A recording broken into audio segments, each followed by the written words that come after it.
আমার ভাইরা, আমার বাবাজিরা, আমিরুল মুমিনিন খলিফাতুল মুসলিমিন হযরত ওমর রাদিয়াল্লাহু তাআলা আনহু যখন খেলাফতের আসনে সমাসীন রানিং খলিফা, তিনি কূপ থেকে পানি আনতে গেছেন।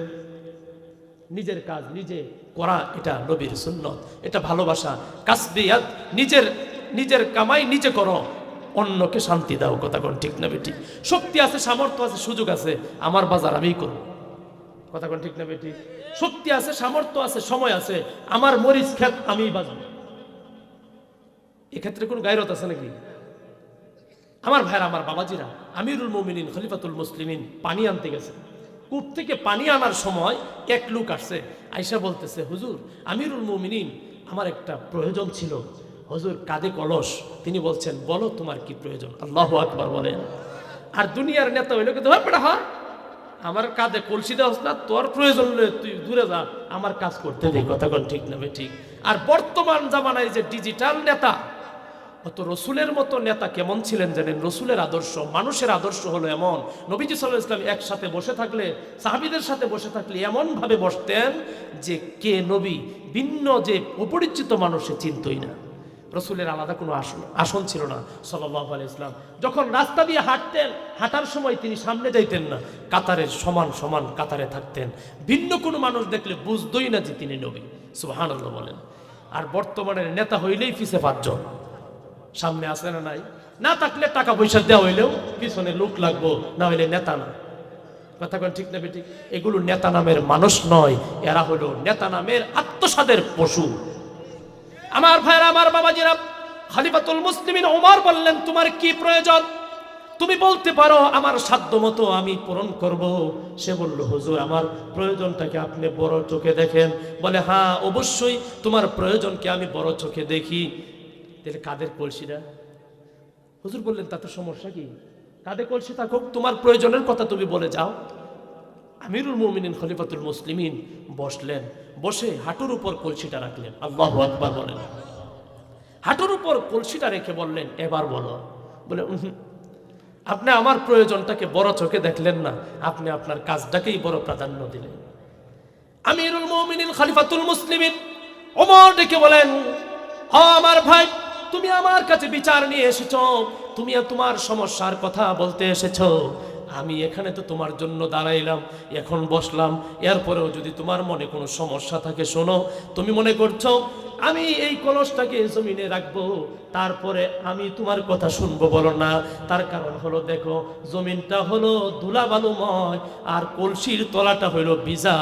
এখানে আমি রাখলে একটা দুইটা ধুলা হলেও যদি জমিন থেকে চলে যায়, আল্লাহর দরবারে যদি ওই জমিনওয়ালা নালিশ করে, রব্বুল আলামিন, আপনার ওমর আমার জমিন থেকে আমার অনুমতি ছাড়া মাটি নিয়ে এসেছে, এখন আমার মাটি লাগবে, কিয়ামতের ময়দানে ওই জমিনওয়ালার কোনো উত্তর আমি ওমরের কাছে থাকবে না। ওয়ায়ুতঈমুনা তাআমা আলা হুব্বিহি মিসকিনাও ওয়া ইয়াতীমাও ওয়া আসীরা। এরা হলো মানুষ। কথা বলেন ঠিক না ঠিক? আর আমরা আমাদের নিজের দিলটাকে, নিজের মনটাকে আমরা গুনাহের ময়লা দ্বারা এমনভাবে কুলুষিত করেছি, কোনটা ভালো কোনটা মন্দ এখন তাও বুঝি না। এক সময় এমন ছিল, 3 দিনের তাবলীগে গেলাম, 40 দিনের চিল্লায় গেলাম। একজন পীর সাহেবের খানকায় 5 মাস 6 মাস 1000 বছর থেকে আসলাম। গানের আওয়াজ আসলেই দিলের মাঝে একটা অস্থিরতা। ঠিক না ঠিক? গানের আওয়াজ আসলে অস্থিরতা। হযরত আমার পাশে বসা, আমার আলোচনা অনেক কষ্ট হইতেছে, কারণ উনি আমার ছোটবেলার একবারে কাফিয়া জামাতের কাফিয়া কিতাবের উনি আমার ওস্তাদ। আমার আব্বা অনেক শখ করে, অনেক যাচাই বাছাই করে ওনার কাছে কাফিয়া পড়ার জন্য জামিয়া ইসলামিয়া ভর্তি করছিলেন। এখন যে কথাটা আসছে, আমি আপনাদের কাছে দোয়া চাই, হযরত ইসলামপুর মাদ্রাসায় আছেন, আল্লাহ পাক রব্বুল আলামিন যেন ওনার হায়াতের মাঝে বরকত দান করে, সকলে বলে আমিন। জামিয়া ইসলামিয়া মাদ্রাসায় যখন পড়তাম, একজন লোক দেখতাম বড় পাগড়ি পরতো। কোনো সময় আমি যখন বড় মসজিদ পড়ছি, সেখানেও এই লোকটাকে আমি দেখছি। জামিয়া ইসলামিয়া মাদ্রাসা পড়ি, তখনও আমি দেখছি এই লোকটা 2 কানের মাঝে আঙ্গুল দিয়া সে হাঁটতো। আল্লাহু আকবার বলে। দুই কানের মাঝে আঙ্গুল দিয়ে হাঁটতো, যেখানে গান বাজনার বেশি সম্ভাবনা সেখানে দুই কানের মাঝে এভাবে আঙ্গুল দিয়ে হাঁটতো। আল্লাহু আকবার বলেন। আমি নাম জানতাম না, একজনের কাছে জিজ্ঞাসা করলাম, ভাই এই লোকটা কানে আঙ্গুল দিয়ে হাঁটে কেন? সে বলল আমিও তো জানি না, হতে পারে, তখন তো আমি ছোট মানুষ। উনি ব্যাখ্যা দিলেন, হতে পারে এই লোকটা কোনো গান বাজনার আওয়াজ তার কানে আসবে, এটা তার সহ্য হয় না, এজন্যই কানে আঙ্গুল দিয়ে হাঁটে, যে দুনিয়ার গান বাজনা শুনবো না, মহান আল্লাহ যদি তাতে খুশি হয় জান্নাতে গিয়ে গান বাজনা শুনবো। আল্লাহু আকবার। আমার ভাইরা, আমার বাবাজিরা, খলিফাতুল মুসলিমিন ওমর ডাক দিয়া বললেন, আজকে এখানে যদি আমার কলসটা রেখে দে তাহলে আমি কিয়ামতের ময়দানে জবাব দিতে পারবো না। তাহলে যেই আমিরুল মুমিনিন খলিফাতুল মুসলিমিন নিজে জমিনের ভিতরে কলসটা রাখলেন না মাটি যাবে বলে, আজকে আমি আপনি মানুষ হয়ে তাদের উত্তরসূরি হয়ে মানুষের জমিন কিভাবে অন্যায়ভাবে দখল করি। নবীজি সাল্লাল্লাহু আলাইহি ওয়াসাল্লাম বলেছেন, ইন্না হাযিহিল কুলুব তাসদাউ কামা তাসদাউল হাদিদ ইযা উসিবা বিহিল মাম। সুন্দর চেহারা হলেই হবে না, সুন্দর বডি হলেই হবে না, সুন্দর চেহারা, সুন্দর সুঠাম দেহ, শক্তি সামর্থ্য টাকাওয়ালা হলেই হবে না, ভিতরটাকে মানুষ বানাও, আল্লাহর তৈরি জান্নাতে যাও। কারণ আল্লাহ পাক রব্বুল আলামিনের, আল্লাহ যেমন পবিত্র, আল্লাহর মুহাব্বতটা এমন পবিত্র, রাসূল যেমন পবিত্র, রাসূলের মুহাব্বতটা এমন পবিত্র, জান্নাত যেমন পবিত্র, জান্নাতের নিয়ামতগুলো এমন পবিত্র। আল্লাহর পবিত্র মুহাব্বত, রাসূলের পবিত্র মুহাব্বতকে যদি তোমার দিলে জায়গা দিতে চাও, তোমার দিলটাকে পরিষ্কার করো। ময়লা পাত্রে যেমন দুধ যদি 200 টাকা কেজিও দেয়, দুধ বিক্রেতা যেমন দেয় না, গুনাহগারের অন্তরে আল্লাহর যত ইবাদতই করুক কিন্তু পাশাপাশি গুনাহ করে, তার অন্তরে আল্লাহর মুহাব্বত আল্লাহ দিবে না। সুবহানাল্লাহ বলেন। আল্লাহ দিবে না, দিবে না। তার কারণ ভালো জিনিস ভালো জায়গায় থাকে, খারাপ জিনিস খারাপ জায়গায় থাকে। দেনেওয়ালা যদি বুদ্ধিমান হয়, খারাপ জায়গায় ভালো জিনিস দেয় না।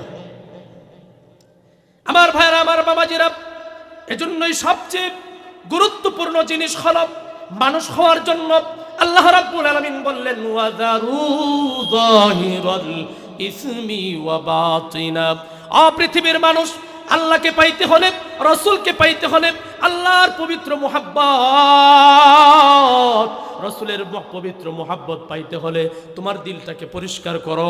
ছোট বড় যত ধরনের গুনাহ আর ময়লা আছে, এই সমস্ত ময়লা আবর্জনা তোমার তওবার পানি দিয়ে ধুয়ে তোমার দিলটাকে পরিষ্কার করে মহান আল্লাহর পবিত্র মুহাব্বত, রাসূলের পবিত্র মুহাব্বত জাগা দাও। আল্লাহ পাক রব্বুল আলামিন দুনিয়াতে তোমার শরীরটা পবিত্র করে দিবেন, দুনিয়াতে আল্লাহ পাক তোমার দিলটা পরিষ্কার করে দিবেন, দুনিয়াটাই তোমার জন্য পরিষ্কার থাকবে, দুনিয়ার সব মানুষের সুধারণা তোমার প্রতি ফিরিয়ে দিবেন। আল্লাহ পাক রব্বুল আলামিন দুনিয়াতে বদজন আর খারাপ ধারণা করা মানুষগুলোর অন্তর তোমার দিকে ভালো করে দিবেন। না হইলে একজন লোক লেংটি মেরে যখন লেংটি কাচ্চা কুদাল দিয়া যখন আইল ছাড়ে, আর তার পাশ দিয়া যখন একজন যুবক যায়, বিড়ি ধরায়া যায়। কথা কোন ঠিক না ঠিক? তারে দেখে কি কোনোদিন বেনামাজি যার দাড়ি নাই, তারে দেখে কোনো যুবক বিড়ি মুখ থেকে নিয়ে পিছনে লুগাইছে? জোরে আওয়াজ দিয়ে বলেন। তারে দেখে কোনো যুবক লেংটি খুলছে কেন?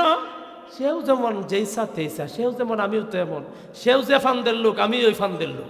কিন্তু আমার মায়ের, আমার বাবাজিরা, এই লোকটা যখন কোনো আলেমের সহবতে গিয়ে, তাবলিগে গিয়ে, খানকায় গিয়ে একজন মানুষের সাথে চলে দিনদারি মেনে, দিনদারি শিখে নিজের জীবনকে নামাজি বানিয়েছে, এই লোকটা যখন 5 ওয়াক্ত নামাজ পড়েন, যেই লোকটাকে দেখে সমাজের যুবক বিড়ি ফালাইতো না, যেই লোকটাকে দেখে সমাজের যুবক লেংটি খুলতো না, এখন 40 দিন তাবলিগে লাগিয়ে এসেছে, এখন ওই লোকটার মুখে দাঁড়িয়ে আসছে, চেহারাটা বড় সুন্দর হয়েছে। ইবনে আব্বাস রাদিয়াল্লাহু তাআলা আনহু বলেন, ইন্নালিল হাসানাতি দিয়াআন ফিল ওয়াজহি। একজন মানুষ যখন ভালো হয়, তার ভিতরটা যখন পরিষ্কার করে, তার বাহিরটাও পরিষ্কার হয়ে যায়। দেখেন না ওই সাইনবোর্ড চতুর্দিক দিয়ে বাক্স ভিতরে লাইট জ্বালায় দেয়, কিন্তু বাহিরের লেখাটা ভিতরে আলো থাকার কারণে বাহিরেও কিন্তু আলো হয়। একজন নামাজি মানুষ চেহারাটা কালো কিন্তু তার অন্তরটা ভালো, অন্তরের মধ্যে যখন নামাজের নূর লাগায় দিল, তার চেহারার ভিতরে আল্লাহ পাক নূরের ফোকাস জ্বালায় দিল। আল্লাহু আকবার। ইন্নালিল হাসানাতি দিয়াআন ফিল ওয়াজহি। ভালো কাজ করলে চেহারা সুন্দর হয়ে যায়।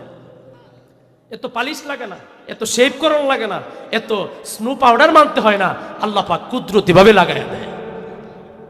ওয়া নূরান ফিল কলবি, অন্তরটা আলোকিত হয়ে যায়।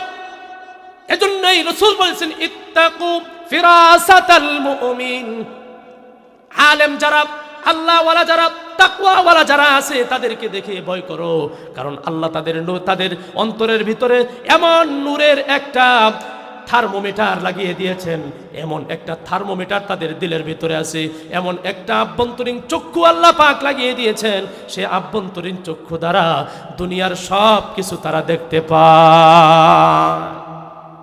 এজন্য আমার ভাইরা, আমার বাবাজিরা, ভিতর যদি পরিষ্কার করি আমার চেহারা সুন্দর হবে, ভিতর যদি পরিষ্কার করি আমার অন্তরে শান্তি আসবে, ভিতর যদি পরিষ্কার করি ওয়াসাআতান ফির রিজকি, আমার রিজিকের ভিতরে আল্লাহ ওয়াসাআত দিয়ে দিবেন, আমার রিজিকের মাঝে আল্লাহ বরকত দান করবেন, দারিদ্রতার ভয় থাকবে না, অভাব অনটনের ভয় থাকবে না, যতটুকু পাই আলহামদুলিল্লাহ। কথা কোন ঠিক না বেঠিক?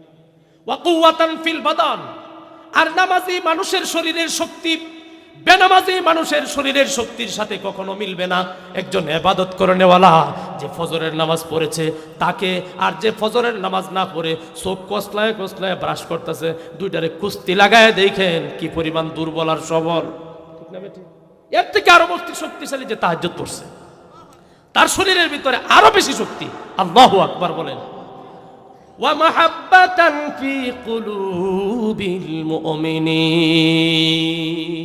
একজন মানুষ যখন নাকি নিজের স্বার্থকে জলাঞ্জলি দিয়ে পরের স্বার্থকে উদ্ধার করার জন্য, পরের স্বার্থকে বাস্তবায়ন করার জন্য, আল্লাহকে পাওয়ার জন্য, দ্বীনকে পাওয়ার জন্য, রাসূলকে পাওয়ার জন্য সব সময় বেচায়ান, আল্লাহ পাক রব্বুল আলামিন তাকে সমস্ত মানুষের প্রিয় পাত্র বানায়া দেয়। টাকা দিতে হয় না বুড়ের লাইয়া, রাত্রিবেলায় 1000 টাকা আছে না নাই, দরজার নিচে বিড়ি সিগারেট সাবান সানাসুর আছে না নাই, কেলে গিয়া বুট কিনে। আমি আপনিও তো এমন নালায়েক আর নাদান আমিও নেই, আর মনে মনে বলি লোকটাতে 1000 টাকা নিলাম, যদি বুটটা না দিতে হলে এটাই তো ইমানের কাজ হইল না। ঠিক না ঠিক?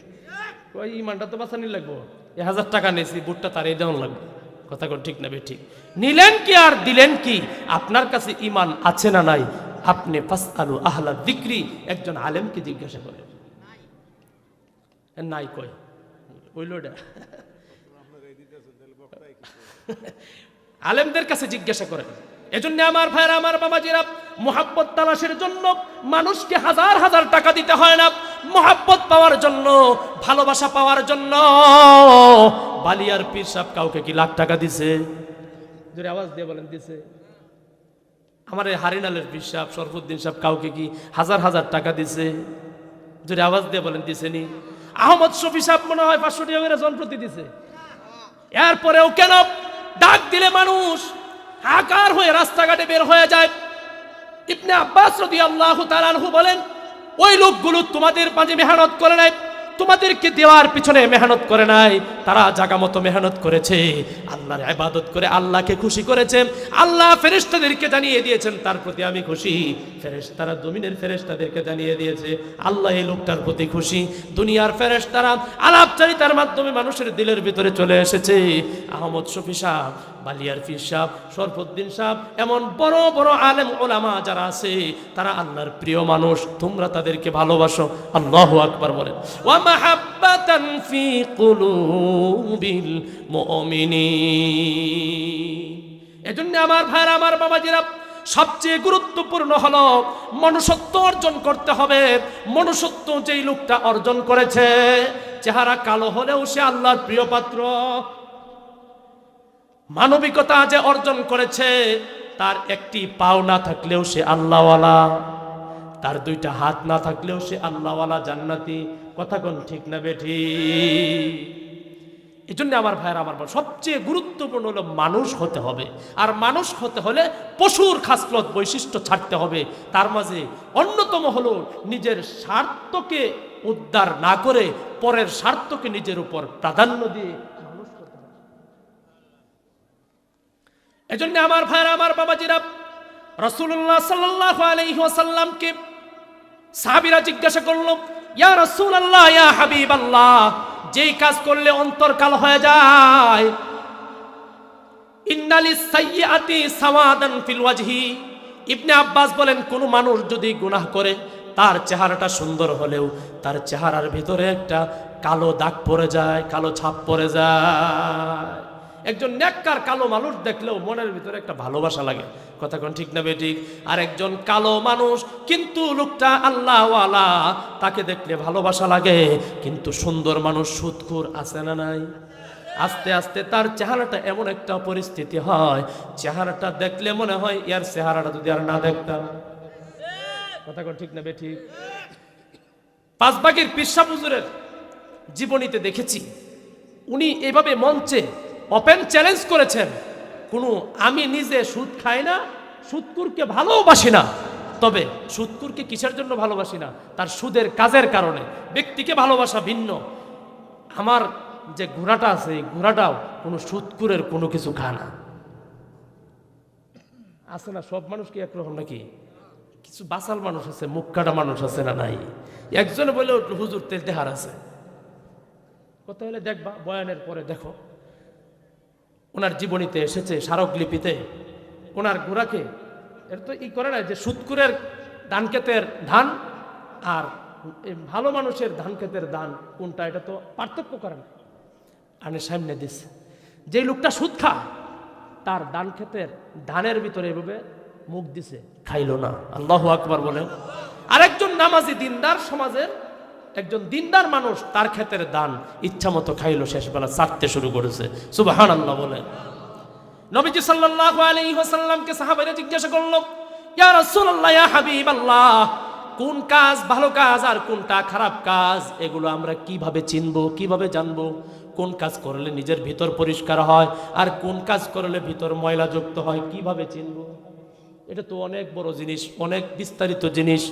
নবীজি সাল্লাল্লাহু আলাইহি ওয়াসাল্লামের সাহাবী নওয়াস ইবনে সামআন থেকে বর্ণিত, নওয়াস ইবনে সামআন বলেন, সাআলতু রাসূলুল্লাহ সাল্লাল্লাহু আলাইহি ওয়াসাল্লাম, প্রিয় নবী বিশ্ব নবী রাহমাতুল লিল আলামিনকে জিজ্ঞাসা করলাম, আনিল বিররি ওয়াল ইসমি, ইয়া রাসূলুল্লাহ, ভালো কাজ কোনটা, খারাপ কাজ কোনটা?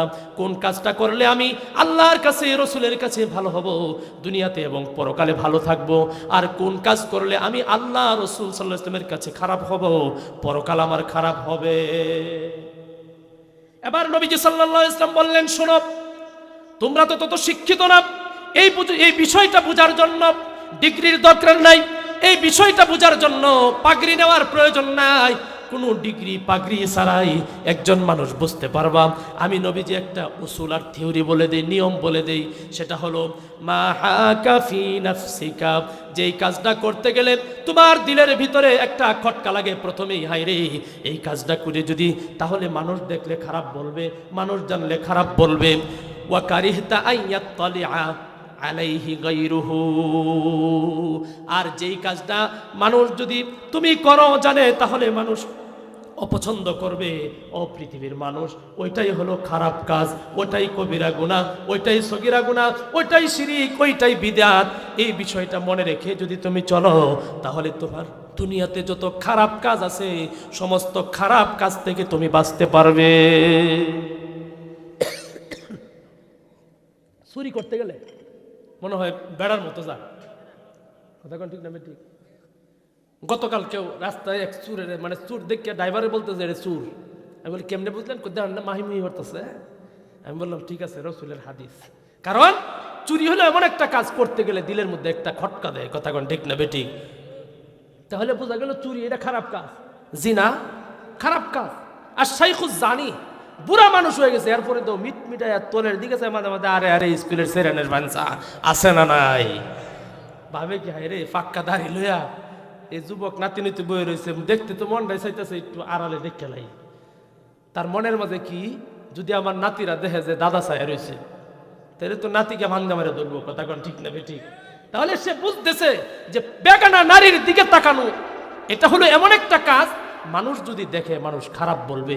এমনকি যে মেয়েটার দিকে আপনি তাকাইলেন সেও বুঝবে লোকটা খারাপ লোক, কথা কোন ঠিক না বেঠিক?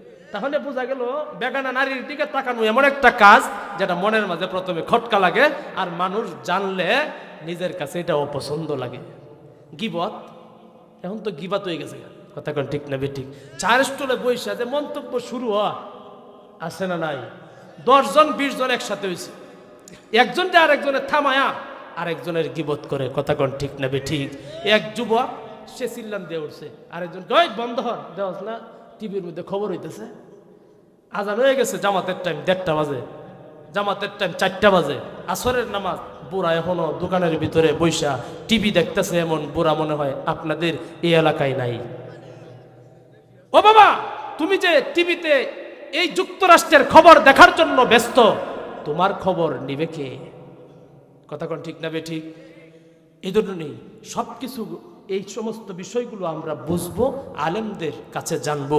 আমার শায়খ মুর্শেদ উস্তাদ মোহতারামের মতো বড় বড় আলেমদের কাছে যাব, কোনটা ভালো কোনটা খারাপ এগুলো জেনে জেনে মানবো, নিজের জীবনকে মানুষের জীবনে রূপান্তরিত করব।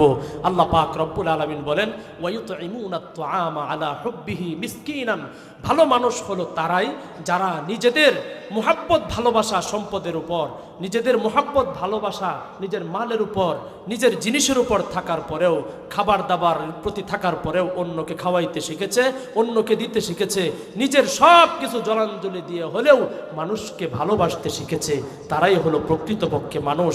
আল্লাহ এমন মানুষ হওয়ার তৌফিক দান করেন। সকলে বলে আমিন। ওয়া আখিরু দাওয়ানা আনিল হামদুলিল্লাহি রাব্বিল আলামিন। আসসালামু আলাইকুম।